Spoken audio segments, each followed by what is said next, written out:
These days, work is in trouble. We've outsourced most of our manufacturing to other countries, sending away good jobs and our capability to make things. American Giant is pushing back against that tide. They make the high-quality clothing staples you need for a comfortable, stylish, and active summer wardrobe, like vintage-style tees, breathable polos, lightweight sweatshirts, and so much more, right here in the USA. So when you buy American Giant, you create jobs in towns and cities across the country, and jobs bring pride, purpose. They stitch people together. Support America's workers and get 20% off your first order at American-Giant.com with promo code STAPLE20. That's 20% off your first order at American-Giant.com, code STAPLE20. Fun 107, Michael and Maddie, we're live this morning at Old Grist Mill in Seekonk. It is Friday, September 27th, 2024. Jenna Ortega, the star of New Bedford's Finest Kind movie and the Netflix blockbuster Wednesday, 22 years old today. Avril Lavigne, not wearing neckties anymore. She turns the big 4-0 today. We'll pass the scissor. It's Wheezy's birthday, Lil Wayne, 42 today. And Gwyneth Paltrow is 52 years old today. It was on this date, 1940. Poland surrendered to the Nazis and the Soviet Union during World War II. Reese Witherspoon had a new movie out 22 years ago today. She starred alongside Patrick Dempsey and Josh Lucas, Sweet Home Alabama. Pink had the number one song on Fun 107 16 years ago today with So What? And 3 years ago, after decades of dodging the charges, R. Kelly finally convicted. Looking at kind of a cloudy day today and highs up right around 70 or so. It is 54 now. Bringing your taste of Hollywood right here to the South Coast. And we are here for it. We're spilling the tea with Maddie's entertainment update on the Michael and Maddie Show. So yesterday we were talking about Diddy. I mean, how can you not? And his very interesting attorney and the certain comments that he's been saying. And he decided to address the whole baby oil thing, and he offered quite the explanation for it. He has a big house. He buys in bulk. You know, I think they have Costco's in every place where he has a home. I mean, have you sat in a parking lot of a Costco and see what people walk out of there with? Not 1,000 bottles of baby oil. Gotta love Harvey Leonard there. He's so good. Costco has responded. Wow. I am obsessed. It is so funny. A spokesperson for Costco says none of the company's U.S. locations carry baby oil. Amazing. Mic drop. It is literally a mic drop. It's a one-sentence press release. It is so good. The proof is in the pudding. A quick search of the store site showing nothing akin to baby oil offered at Costco. There is, however, hair and cleansing gel sold for babies, but that's kind of a stretch. And nothing pops up when you look up body oil, just nothing. For good measure, TMZ checked out Sam's Club as well, just to see. And it's entirely possible that the attorney mixed up the two retailers. Apparently they have baby oil. What if BJ's has baby oil? Yeah, I don't know. But what a dumb man. Like, you were sitting down with TMZ. You're telling me you didn't think it through as to how you were going to answer the baby oil question? You just said, you literally just said what came to your mind. Yeah. Like, you are representing P. Diddy, dude. Wow. Unreal. I'm just glad that Costco was like, yeah, we don't sell that. I do like how they also plugged the other stuff that they did have. It's like they took the opportunity to be like, yeah, but we do have this baby shampoo. Right. Just so you know. Just so you know, we do have the essentials for your baby, but we don't have the baby oil. So, I mean, now that I'm thinking about it, though, they probably didn't want to be associated with Diddy. So they felt compelled to say something. Sure. Like, I was surprised that they said something, but now that I'm thinking about it, they're probably just trying to, like, distance themselves from the whole conversation. Oh, absolutely. Yeah, Diddy never stepped foot in. First of all, Diddy never stepped foot into Costco ever. Or a Sam's Club. Ever. He probably doesn't even know what that is. You know? It's like, so silly. Halsey celebrated Bi Visibility Day in an unconventional way this year. She shared an update from the hospital following a very scary health incident. She took to Instagram on Wednesday, where she uploaded a belated Bi Visibility Day post, which featured her lying in a hospital bed. According to her, she spent the day celebrating by dying with a man by my side. She ended up clarifying she had a seizure. Very scary one at that, which prompted her hospitalization. She continued, I'm home from the hospital now after a few days, so a win is a win. Obviously, her fans were very concerned. She's had a number of health issues over the years. Back in June, she said she was lucky to be alive. Then in August, she addressed being diagnosed with lupus and Sjogren's syndrome. She's sick a lot. It's kind of upsetting. It's hard to deal with. Yeah, this lupus, that's the same thing Selena Gomez has, right? I think so. And she also has endometriosis. This woman has a plethora of health issues. So to add a seizure on top of all that, that's really sad. Yeah, definitely. So hopefully she's doing okay. Sources say that she's home, she's recovering, and she's doing well. Hoda Kotb following Maddie Levine, saying so long to the Today Show. Who did it first? Me. Actually, I think we did it on the same day. Well, no. I think I did it sooner. Anyway. You're a trendsetter. You're both saying forget mornings. Done with that. I know. She will be exiting her co-hosting gig after 5 years alongside Savannah Guthrie and Jenna Bush Hager. She took over the role from Matt Lauer back in 2017 after he was fired. And she explained her tough decision on air yesterday and got a little teary-eyed. And I just turned 60. And it was such a monumental moment for me when I turned 60 years old, because I started thinking about that decade. Like, what does that decade mean? What does it hold? What's it going to have for me? And I realized that it was time for me to turn the page at 60 and to try something new. And I think I realized it. This was so crazy, but remember our 60th birthday that we had outside? It was so, I can see it. And I remembered standing outside looking at this beautiful bunch of people with all these gorgeous signs. And I thought, like, this is what the top of the wave feels like for me. And I thought, it can't get better. And I decided that this is the right time for me to kind of move on. And then I thought about, obviously I had my kiddos late in life, and I was thinking that they deserve a bigger piece of my time pie that I have. I feel like we only have a finite amount of time. And so with all that being said, this is the hardest thing in the world, because just today I was looking at my phone and all you guys are holding my kids, and I was like, oh my gosh, I kept looking at them, all the pictures. Anyway, but I'm going to be here through the first of the year, past the first of the year, and I'm going to stay in the NBC family, but it's kind of a big deal. Yeah, so there she goes. Hey, you held it together a lot better than she did. Yeah, that's true. Well, it's early. It's still early. She's been with NBC, what'd she say, for 30 years? Almost Really? 30 years. Wow. And then she broke it down, but she's been there for a long time. She's going to stay there. I don't know what she's doing, but she's not going to be waking up very early anymore. She adopted her two daughters, Haley in 2017 and Hope in 2019.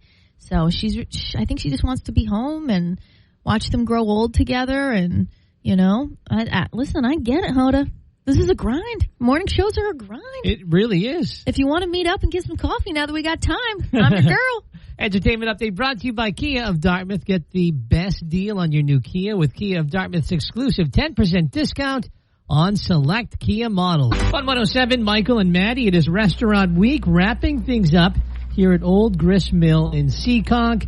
And we're here with the owner, Carl Pelletier. Good morning. How are you? Doing great. Great. You always treat us so well, so it's good to be here. Excellent. We love having you. So, Carl, we were just talking off the radio about how there's a question coming up about tipping and changing the way people get tipped in Massachusetts. What do you know about that? Because I figured we should. It's Restaurant Week. We should probably know about it. Yeah, you know what I mean. So, what's the deal with that? It's important to know to vote no on question 5. It's a out-of-state activist group getting a question on the ballot, which basically eliminates the tipping system that we currently work on in the restaurant industry. The majority of tipped employees, 91% or so, are saying no to the question. Which is interesting because you would think, on the surface of this, you would think they'd be into that. Of course, I think that's the point the activist group is trying to make, but when you really dig deep and see what it's going to do to the industry, it's important to understand how bad it is for our restaurant industry here in Massachusetts. So what are they pitching? What's their idea that you don't agree with? The idea would be that tipped employees, instead of making, in the state of Massachusetts, a tipped wage plus tips to equal above or beyond the minimum wage, they would all make a minimum wage of $15 an hour. So the same minimum wage you work at, if you work at a store, you get $15 an hour, same minimum wage. Currently correct, yes. Mm-hmm. Yep. And then what that would do basically is it would eliminate the need for guests to tip on top of their bill. Okay. But the That's kind of European, right? It is. And for me, I think about going and dining in Europe where you're flagging down your server. They're not making your anniversary special. They're not making your birthday special. They're not working for you, the guest. At that point, they're just working for the restaurant. Mm-hmm. And for me, here in our restaurants, our employees work for our guests. We are a hospitality company. Yeah. So it's important to remember that this bill is going to really deteriorate that ideology.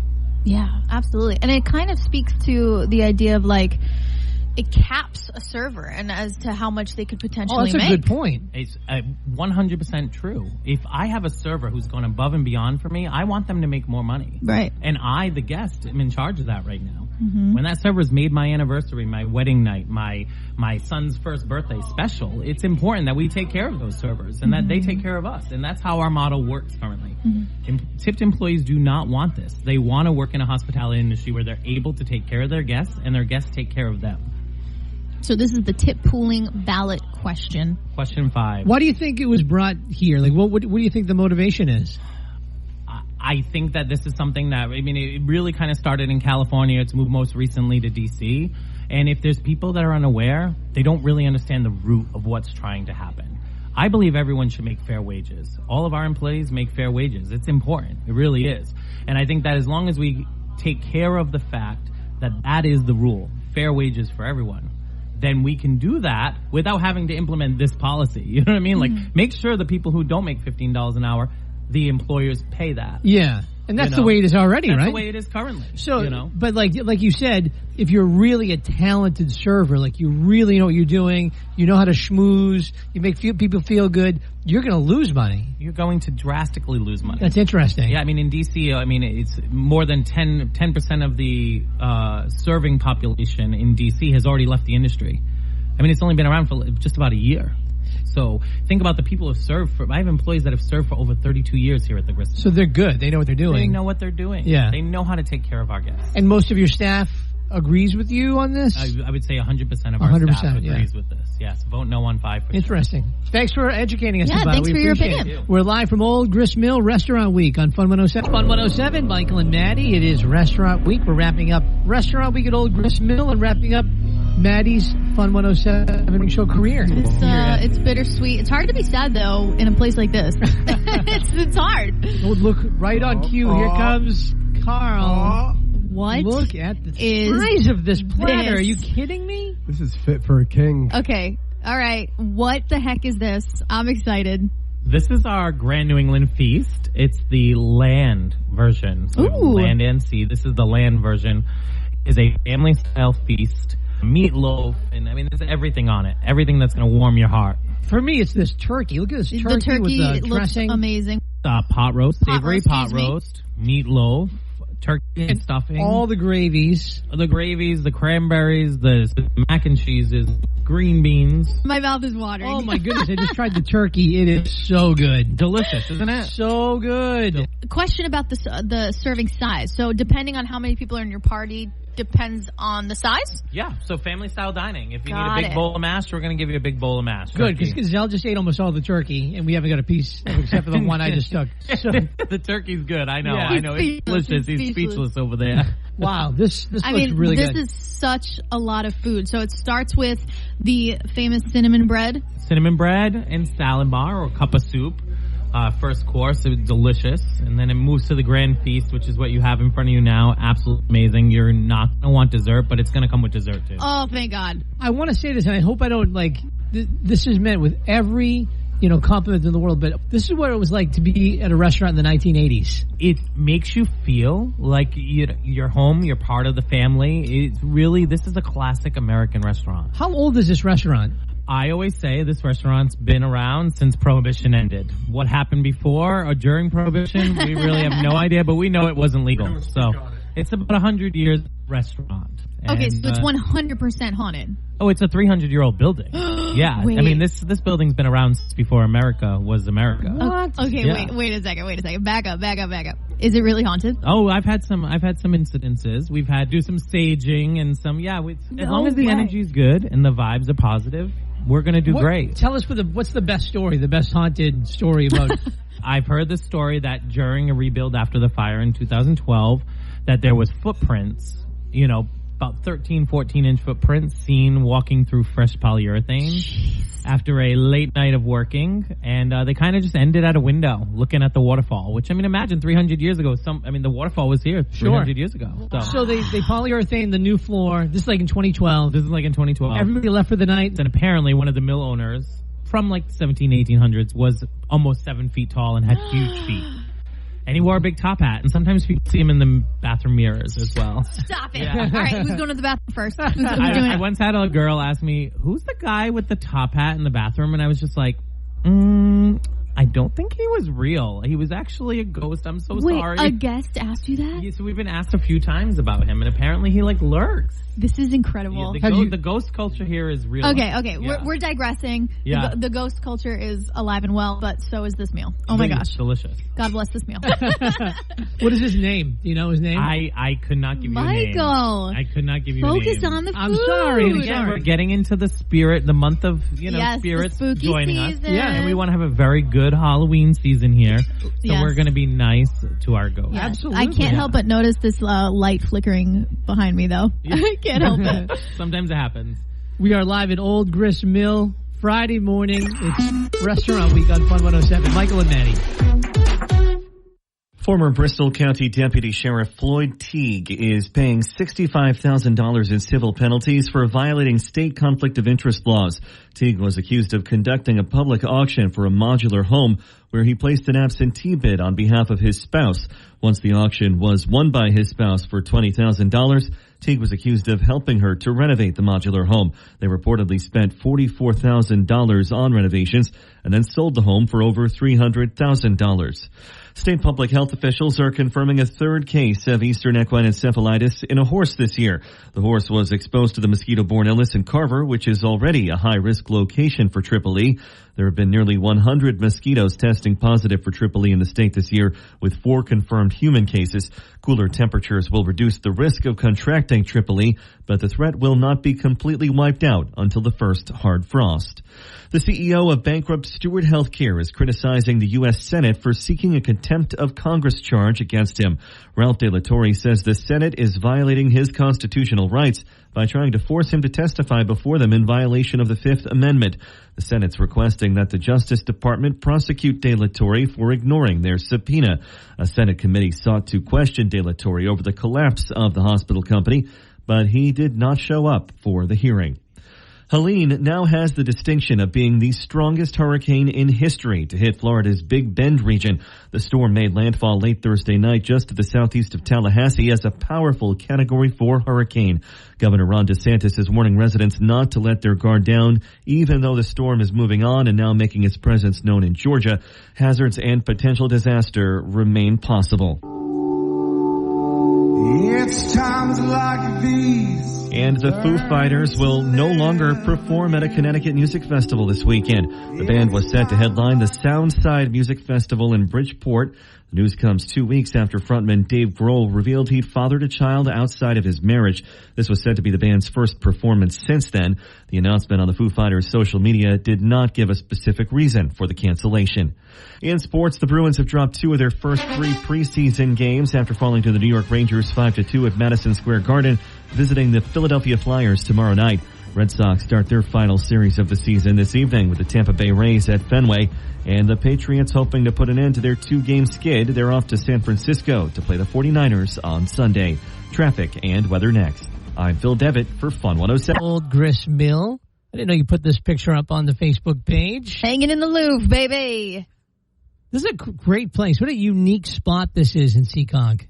It's such a beautiful place. Like, I'm sure weddings, right? Weddings, all sorts of parties. We should have our Christmas party here. I think we will be working on that for sure.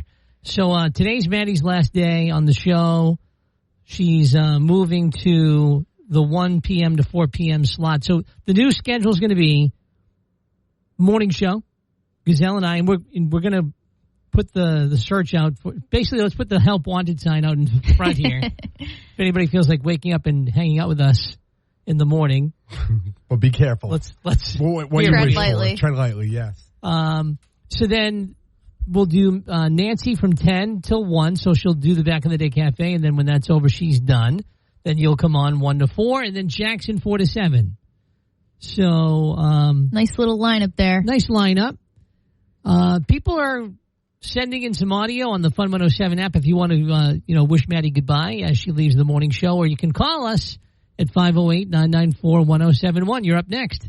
Hi, Maddie. I just wanted to say congratulations on taking that step forward on your career, and I'm definitely going to miss you. Aw, Jay, I appreciate that. And I met you once. It was a pleasure. Yeah, it was good to meet you and put a face to the guy who's always bugging us on the phone. I wish you nothing but the best.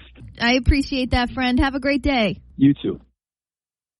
So, Matt, you're going to be working on your MMA stuff? Combat sports world. I'm going to be doing a lot of content creation and interviewing and live fight broadcasts. It's going to be a lot of fun. I like how you say you're betting on yourself. I am. I'm betting on myself, and I'm really hoping it pays off. What is, let's say it really did. What would be the top of the mountain for you, let's say, in the next 3 to 5 years? In the next 3 to 5 years, I think the very tippity top of the mountain would be working for ESPN or working for the UFC or anything like that. I think in the next 3 years, I will be working with a MMA promotion in the New England area or the East Coast in general. And I think it's doable. I think I can do it. So a lot of traveling, and this is why you can't do the morning show. The morning show is a lot of work. The morning show is a lot of work, and I felt as I was pursuing combat sports for the past, I've been doing it for a few years now, but it got to the point where I was working 2 full-time jobs. And I felt that I was average at both, so why not be exceptional at one? Yeah. And I'm choosing to be exceptional in the combat sports world. Well, we're saying goodbye to Maddie from the morning show. If you want to call us, 508-994-1071, or you can also submit audio on the Fun 107 app. Good morning. You're up next with Maddie. Good luck when you're in your new endeavor, Maddie. Appreciate it. Thank you so much. Have a great day. You too. Thanks. All right. Bye-bye. If you want to wish Maddie a goodbye as she leaves the morning show and starts her afternoons on Monday 1 to 4, you can call us at 508-994-1071 or submit audio on the Fun 107 app. And by the way, we're getting messages in. What's going on with Jackson? He's fine. Yeah, so Maddie's going to do 1 to 4. Jackson 4 to 7 here at Fun 107, and a 90-second news update now. Here is Phil Devitt. A former Bristol County deputy sheriff has been fined $65,000 for violating conflict of interest laws. The Massachusetts Ethics Commission found that Floyd Teague sold a home to his wife during an auction he was overseeing. The commission said the deputy used his official position to secure a valuable property for his family. The deputy and his wife later renovated and sold the home for a significant profit. 3 immigrant miners have filed a federal lawsuit against a major New England seafood company, accusing it of child exploitation and unsafe working conditions at its Fall River processing plant. The lawsuit alleges Raw Seafoods hired children to work long hours in a hazardous environment and subjected them to coercion, abuse, and discrimination. Tufts University is launching an investigation into the off-season training incident that landed 12 men's lacrosse players in the hospital. The players were hospitalized with a serious medical condition caused by overexertion that damages the muscles. The players were hospitalized on September 16th, and the last 3 were released from the hospital this week. The 45-minute training session was led by a former Navy SEAL, but details of the program have not been revealed. Hurricane Helene is being downgraded to a tropical storm. Local Florida business owner Morgan Sundberg said she's still not quite sure what'll happen next. It's a little too early to tell what all we're going to be going through, so it's kind of a numbing feeling. Helene still has maximum sustained winds of 70 miles per hour as it rolls across southern Georgia and is still causing heavy rains and life-threatening storm surge. The New York Times reporting at least 4 dead as a tropical storm warning remains in effect for parts of northern Florida. Tornadoes possible this morning in eastern Georgia, the Carolinas, and southern Virginia. And NBC News' Hoda Kotb says she's leaving the Today Show at the end of the year. I decided that this is the right time for me to kind of move on. And then I thought about, obviously I had my kiddos late in life, and I was thinking that they deserve a bigger piece of my time. Kotb has co-anchored the long-running program since Matt Lauer was forced out in 2017. Speaking on Thursday, Kotb said she wanted to spend more time with her daughters. She's expected to stay on with NBC News in some capacity. In sports, the Bruins have now lost 2 of their first 3 preseason games, including a 5-2 defeat to the New York Rangers last night. They visit the Philadelphia Flyers tomorrow. Red Sox open their final series of the season tonight against the Tampa Bay Rays at Fenway Park, and the Patriots looking to bounce back from a 2-game losing streak when they travel to San Francisco to play the 49ers on Sunday. Traffic and weather next. I'm Phil Devitt for Fun 107. Hey, big event coming up in October, just a couple weeks from now, is the Buzzards Bay Watershed Ride, and registration is open, but just for a little bit longer. So if you're looking to get involved with the Buzzards Bay Coalition and the Watershed Ride on October 6th, now is crunch time.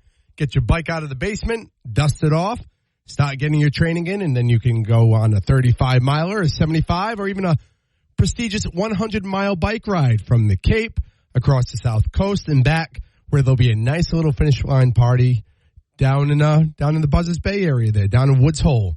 Music, craft beer, thanks to Buzzards Bay Brewing, and it's just going to be an overall fun time. And we get to do this to ride for clean water. That's what it's all about. That's the initiative with Buzzards Bay Coalition. Cleaning up the environment, cleaning up the South Coast, cleaning up the Buzzards Bay area. You want to get involved? Super simple. SaveBuzzardsBay.org/ride. SaveBuzzardsBay.org/ride. Get your bike on today. October 6th is coming soon, right around the corner, with the Buzzards Bay Coalition. Fun 107, Michael and Maddie. It is Restaurant Week. We're wrapping up Restaurant Week at Old Grist Mill and wrapping up Maddie's Fun 107 show career. It's bittersweet. It's hard to be sad, though, in a place like this. it's hard. Oh, look, right on cue. Here comes Carl. What? Look at the size of this platter. Are you kidding me? This is fit for a king. Okay. All right. What the heck is this? I'm excited. This is our Grand New England Feast. It's the land version. So land and sea. This is the land version. It's a family-style feast. Meatloaf, and I mean, there's everything on it. Everything that's going to warm your heart. For me, it's this turkey. Look at this turkey. The turkey with the looks dressing. amazing. Pot roast, savory pot roast, meatloaf, turkey and stuffing. All the gravies. The cranberries, the mac and cheeses, green beans. My mouth is watering. Oh, my goodness. I just tried the turkey. It is so good. Delicious, isn't it? So good. Question about the serving size. So depending on how many people are in your party, depends on the size? Yeah, so family style dining. If you need a big bowl of mash, we're going to give you a big bowl of mash. Good, because Gazelle just ate almost all the turkey, and we haven't got a piece except for the one I just took. So the turkey's good. I know. Yeah. I know. It's delicious. He's speechless over there. Wow, this looks really good. This is such a lot of food. So it starts with the famous cinnamon bread. Cinnamon bread and salad bar or cup of soup. First course, it was delicious, and then it moves to the grand feast, which is what you have in front of you now. Absolutely amazing. You're not going to want dessert, but it's going to come with dessert too. Oh, thank God. I want to say this, and I hope I don't this is meant with every compliment in the world, but this is what it was like to be at a restaurant in the 1980s. It makes you feel like you're home, you're part of the family. This is a classic American restaurant. How old is this restaurant? I always say this restaurant's been around since Prohibition ended. What happened before or during Prohibition, we really have no idea, but we know it wasn't legal. So it's about 100 years restaurant. Okay, so it's 100% haunted. Oh, it's a 300-year-old building. Yeah. Wait. I mean, this building's been around since before America was America. What? Okay, Yeah. wait a second. Back up. Is it really haunted? Oh, I've had some incidences. We've had do some staging and some, as long as the energy's good and the vibes are positive, we're going to do great. Tell us what's the best story, the best haunted story about it? I've heard the story that during a rebuild after the fire in 2012, that there was footprints, about 13, 14-inch footprints seen walking through fresh polyurethane after a late night of working. And they kind of just ended at a window looking at the waterfall, which, imagine 300 years ago. The waterfall was here 300 years ago. So they polyurethane the new floor. This is like in 2012.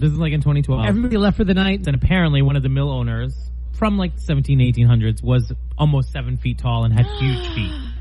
And he wore a big top hat, and sometimes people see him in the bathroom mirrors as well. Stop it. Yeah. All right, who's going to the bathroom first? Who's doing I it? once had a girl ask me, who's the guy with the top hat in the bathroom? And I was just like, I don't think he was real. He was actually a ghost. I'm so sorry. Wait, a guest asked you that? Yeah, so we've been asked a few times about him, and apparently he lurks. This is incredible. The ghost culture here is real. Okay. Yeah. We're digressing. Yeah. The ghost culture is alive and well, but so is this meal. Oh my gosh. Delicious. God bless this meal. What is his name? Do you know his name? I could not give you a name. Michael. I could not give you a name. Focus on the food. I'm sorry. And again, we're getting into the spirit, the month of, spirits the spooky joining season. us. Yeah. And we want to have a very good Halloween season here. So Yes. we're going to be nice to our ghosts. Yes. Absolutely. I can't help but notice this light flickering behind me, though. I can't help it. Sometimes it happens.